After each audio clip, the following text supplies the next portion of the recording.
Bonjour tout le monde et bienvenue au podcast BBN. Si je mets du son, ça va aller mieux. On est très heureux de vous accueillir ce soir dans nos nouveaux studios. On est en train de mettre tout ça en place. Regardez-moi ça, le beau mur de gazon. On s'est gâtés. Non, mais sincèrement, j'ai hâte de vous présenter l'univers dans lequel on évolue maintenant. Cette semaine, ça va être fou. On est là juste 4 fois parce que mercredi, on n'est pas là. Hein. Mercredi, c'est fête nationale. On fait un peu comme tout le monde. On prend congé, on tire la plug et on profite de la journée. Mais d'ici là, on est en ligne avec vous. Donc, le rendez-vous, vous le connaissez maintenant. C'est du lundi au vendredi sur le coup de 20h. Donc, Jeff Morancy qui sera là avec vous au www.bbnmedia.com en direct sur les réseaux sociaux. Ça me fait un grand plaisir d'être là avec vous encore une fois ce soir. Et ce soir, je ne vais pas vous présenter tous les nouveaux studios parce qu'on n'a pas fini, comme ça paraît bien, là, mais on n'a pas fini de tout mettre en place. Donc, on va patenter ça comme faut. Et là, on s'est assuré d'avoir du son et une image pour le podcast de ce soir. Mais pour le reste, on va vous livrer de quoi de bien. On va même avoir de la place juste là pour un co-animateur. Est-ce qu'on va avoir un co-animateur qui sera un ancien joueur drafté par l'Impact de Montréal? C'est une rumeur qui court ici, donc à BBN Media. J'ai hâte de voir ça. Mais j'ai entendu parler de ça entre les branches. Donc, ce soir, le line-up, le plan de match, il est fort simple. On va se parler du fameux tournoi à Orlando. Est-ce qu'il y a lieu de peser sur le bouton panique et de s'emporter? Moi, je pense qu'il faut faire attention.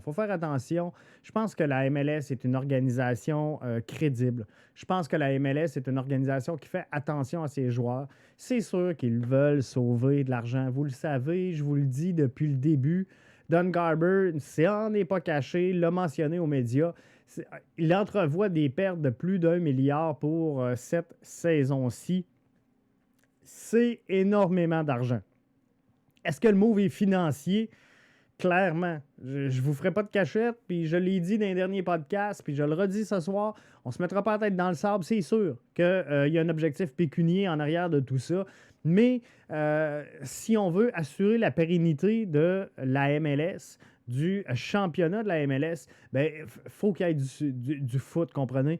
Il y a des clubs qui, déjà, dans les dernières années, et on va s'en parler un petit peu plus tard cette semaine, ont perdu énormément d'argent dans l'aventure MLS. Alors là, il faut à un moment donné qu'on essaie d'équilibrer les choses, mais là, pas d'argent qui rentre au vestiaire, au tourniquet, pas d'argent dans les concessions, pas d'argent dans les boutiques souvenirs, pas d'argent en ligne, pas de billets de saison, pas de revenus télé.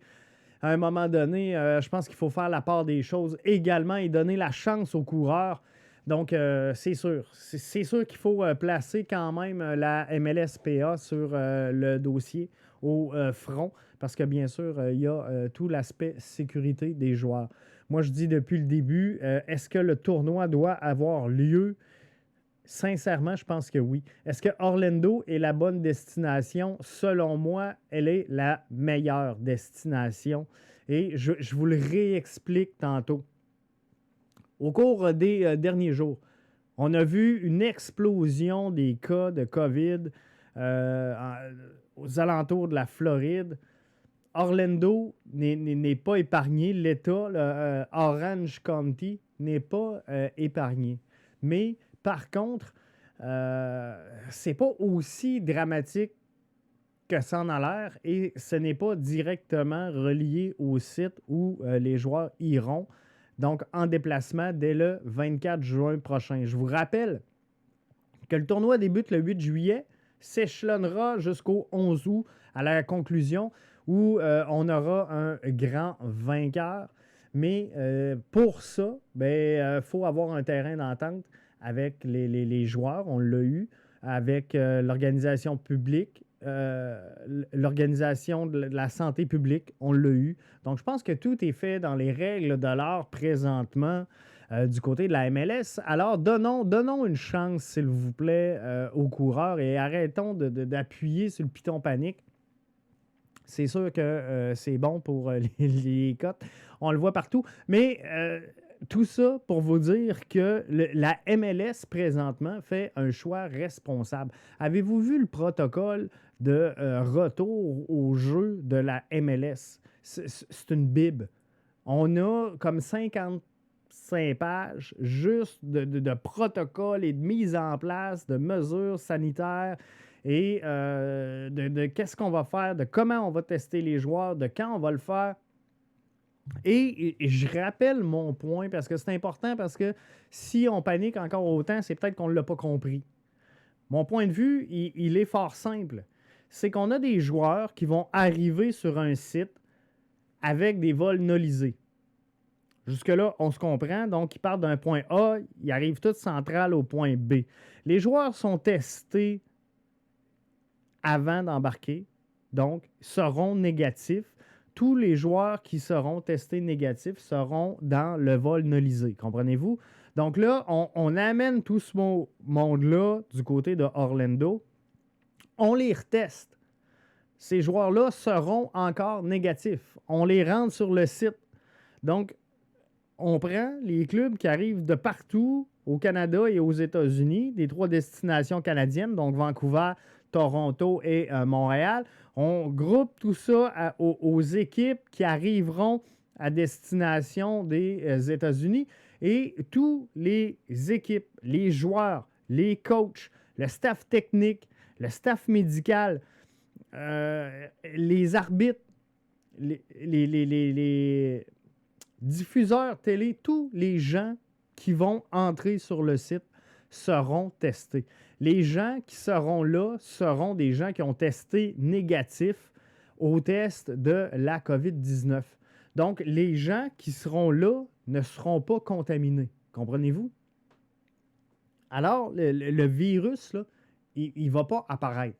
Si moi, présentement, je m'inclus dans ma maison avec mes 5 enfants, avec les 5 autres membres de ma famille, donc ma femme et mes 3 enfants, plus la belle-fille, c'est sûr que si vous nous testez, on est tous négatifs présentement, là, mais si on ne bouge pas de la maison, là, si on reste, là, il ne va pas arriver par la fenêtre, il ne va pas arriver par la poste, il ne va pas arriver par la télé, le virus. Comprenez-vous? Si on n'est pas affecté, infecté, et qu'on ne fait rien qui va nous mettre en contact avec la maladie, avec le virus, il n'arrivera rien. Il n'arrivera rien. Comprenez-vous? Donc, c'est un peu ça la bulle, la fameuse bulle qu'on parle du côté d'Orlando, c'est de prendre les joueurs et de dire, regarde, tout ce qu'on rentre dans le périmètre va être testé et sera testé négatif. Sinon, ben, on les sort de là, comprenez-vous? Il reste, vous me direz, Jeff, on a su ailleurs qu'il va y avoir le staff qui vont pouvoir se déplacer, le staff de Disney. C'est sûr, c'est définitif. Croyez-vous, sincèrement, vous connaissez l'organisation Walt Disney. Moi, j'y vais là, présentement. Là, depuis les 3 dernières années, là, j'y vais une fois par année. C'est une organisation de grande classe. C'est une organisation mondiale. C'est une organisation qui a tout un branding, et au niveau du service à la clientèle, ils sont impeccables. Et quand je dis impeccable, c'est l'expérience qu'on vous sert, l'expérience client. La magie, quand on parle de la magie Disney, il faut le voir pour le croire, il faut le vivre pour savoir c'est quoi. La magie Disney, c'est d'aller dans une parade où il y a 25 000 personnes, de sortir de là, de regarder autour, il n'y a pas un papier qui traîne, il n'y a pas une canette de liqueur, il n'y a pas un verre, un sac de chips, un sac de popcorn, il n'y a rien. C'est impeccable. C'est de voir des feux d'artifice qui pètent tout au long de la journée sans jamais avoir de déchets techniques sur le terrain. C'est de voir des restaurants qui sont tenus impeccables malgré l'achalandage. C'est des chambres d'hôtel qui sont clean cut à tous les jours. Bref, l'expérience Walt Disney, et je ne suis pas payé aujourd'hui pour vous faire une pub de Walt Disney, mais ce que je veux vous dire, c'est qu'un branding et il y a une notoriété qui vient avec Walt Disney et croyez-moi, ils ne vont pas aller scraper ça pour un tournoi de la MLS ou un tournoi de la NBA. Si la haute direction de Walt Disney a décidé d'embarquer dans le projet, croyez-moi, c'est parce qu'ils sont sûrs d'être en mesure de livrer la marchandise. Eux aussi ont des protocoles stricts.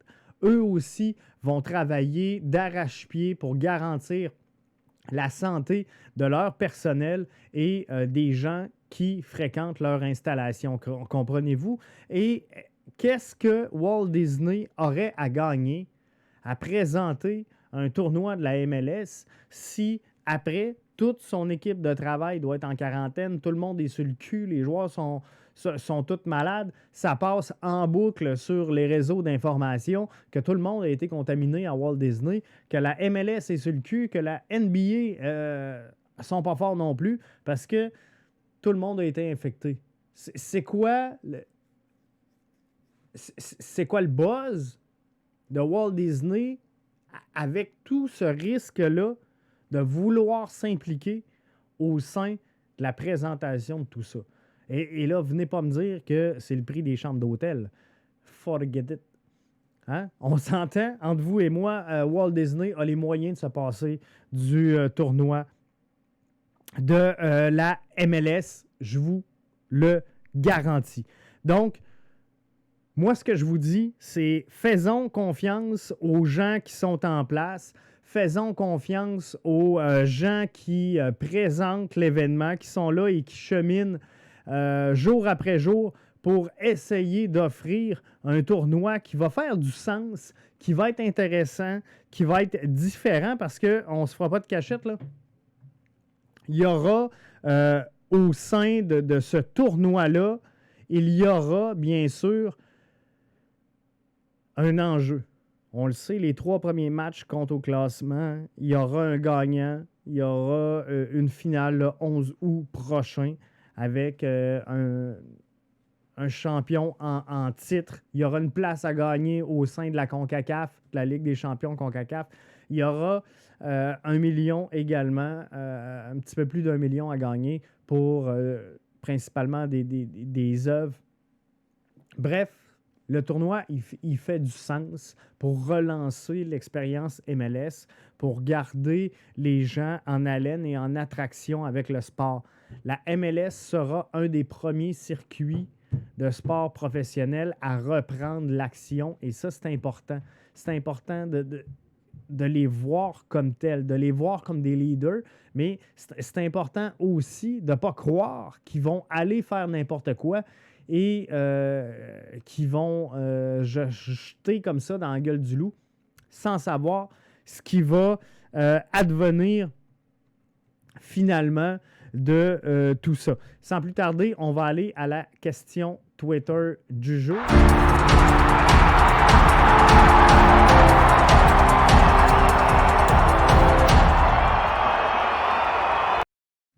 La question Twitter du jour, c'est un segment que vous adorez, c'est vraiment le fun, j'aime ça, vous participez et c'est vraiment bien.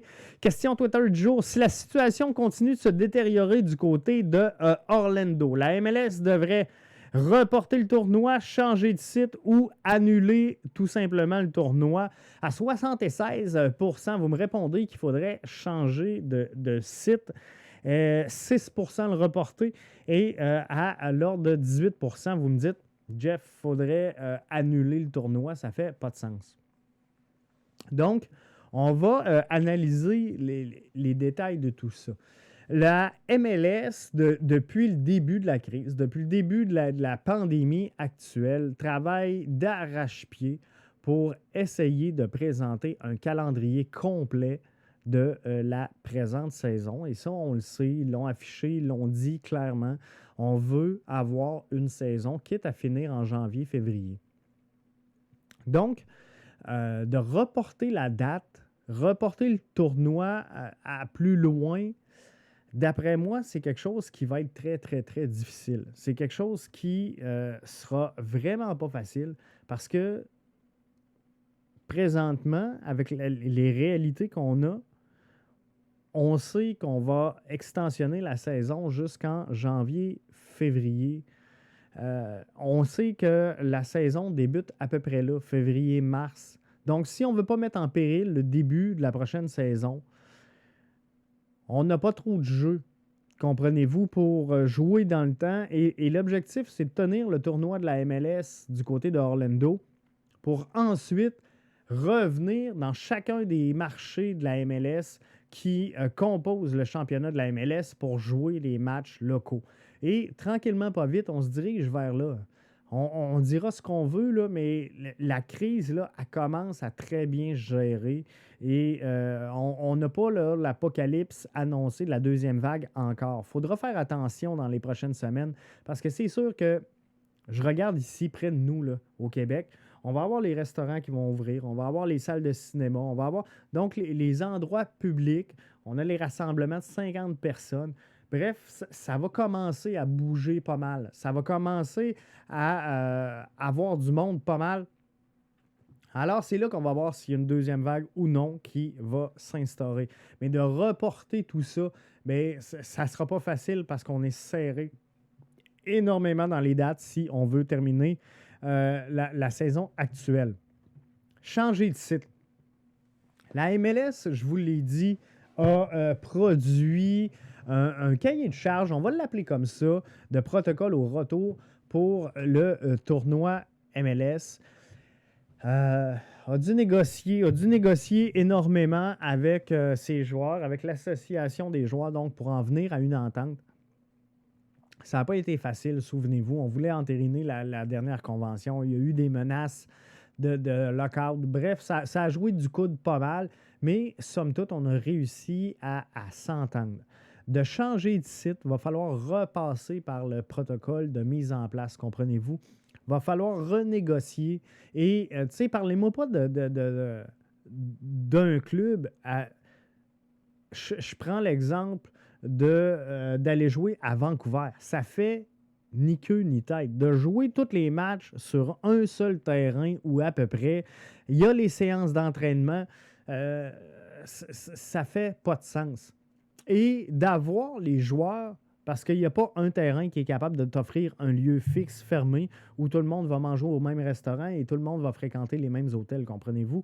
Donc, d'avoir 26 clubs, 26 équipes techniques, 26 équipes médicales qui se promènent dans Vancouver, moi, je ne crois pas à ça. Sincèrement, là, moi, je ne crois pas à ça.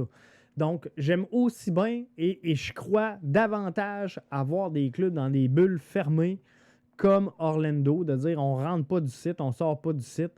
Et moi, ça, je crois à ça. Et c'est pour ça que, selon moi, Orlando est une destination de choix pour la relance de la MLS parce qu'on a les terrains pour offrir et le jeu et les séances d'entraînement. On a les hôtels à même le site. On a les restaurants à même le site. On a des salles où on pourra tenir des entraînements, faire du visionnement. Bref, c'est un tout inclus. C'est une formule tout inclus, le concept Orlando. Donc, c'est beaucoup plus facilitant, comprenez-vous, que de commencer à se promener. Imaginez tout simplement, là, parce que ça va être la même réalité, peu importe la ville qu'on va choisir. Qu'on aille à Vancouver, qu'on aille à Toronto, qu'on aille à Salt Lake City, qu'on aille... comprenez-vous, peu importe la ville. Donc, on va se transporter ici. Disons que ça va bien au Québec et qu'on décide que le tournoi prend la direction de Montréal. Donc, on n'utilise que le terrain du stade Saputo pour tenir les matchs. Il faut, à partir de là, loger toutes les équipes du circuit Garber. Donc, imaginez, là, pensez-y dans votre tête rapidement, là, où est-ce qu'on peut loger 26 clubs dans un hôtel à Montréal. il risque d'y avoir des éparpilles pas à peu près. Comprenez-vous? Et là, rajouter les hôtels pour le staff technique, rajouter les hôtels pour le staff médical, rajouter les hôtels pour les gens de la presse qui seront là et qui vont suivre tout ça. Notez qu'en Amérique du Nord, ce sera possiblement un des seuls circuits de sport professionnel qui sera en action. Donc ça va amener aussi son lot de journalistes à la couverture, comprenez-vous? Donc, je trouve que ça ne fait pas de sens. À cette heure, amener tous ces gens-là souper au restaurant. Hey, tu le vois-tu, là? Là, ça va se promener en métro, ça va se promener en taxi, ils sont tous à pied, là. Comprenez-vous? Tu arrives, toi, là, avec ton équipe qui est New York Red Bull, tu débarques en avion, personne qui a des chars là-dedans, là. Tu te déplaces comment? Tu te déplaces à pied. Donc, c'est les taxis, c'est le métro, c'est name it, là. Et ça commence à être de la circulation en tabarouette. Puis il faut avoir confiance, pas à peu près, en la bonne foi des gens à leur protection individuelle et celle d'autrui pour dire à tout le monde, débarquez chez nous, promenez-vous, ça va bien aller. Hein? Sortez l'arc-en-ciel, ça va bien aller. Non, pour moi, ça ne fait pas de sens. Annuler le tournoi 20%, moi, sincèrement, je pense que si on n'est pas en mesure de changer, pas de changer, mais d'exécuter le tournoi du côté de Orlando, on est aussi bien de tirer la plug sur le tournoi parce que de mettre en place, sincèrement, tout le protocole qui a été mis, de convaincre l'association des joueurs, de bouger tout ce qui était de préparation déjà pour la presse, comprenez-vous, de réserver les arbitres, de tout mettre ça en place, la logistique, ça va être quoi la télé, de vendre la pub, de mettre ça en ligne, ça n'a ni queue ni tête de dire on part de zéro aujourd'hui, on tire la plug là-dessus, 8 juillet, on veut un match. Ça n'a tout simplement pas de sens.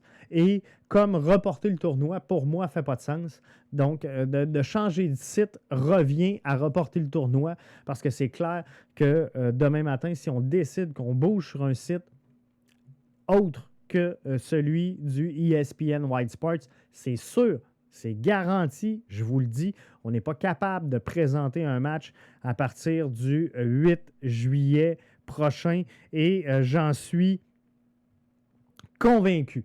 Donc, là-dessus, c'était la question Twitter du jour. Je m'arrête là-dessus pour ce soir.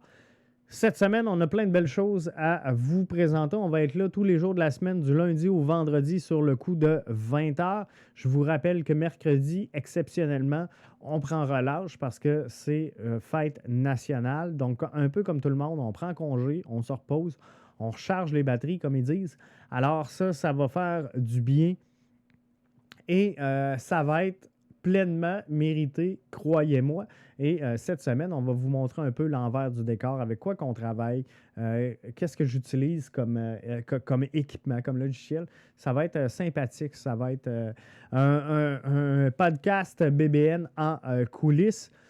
On a plein de belles choses qui s'en viennent. On a du gear à vous présenter très prochainement. On a un plan d'abonnement qui s'en vient également à vous présenter. On a...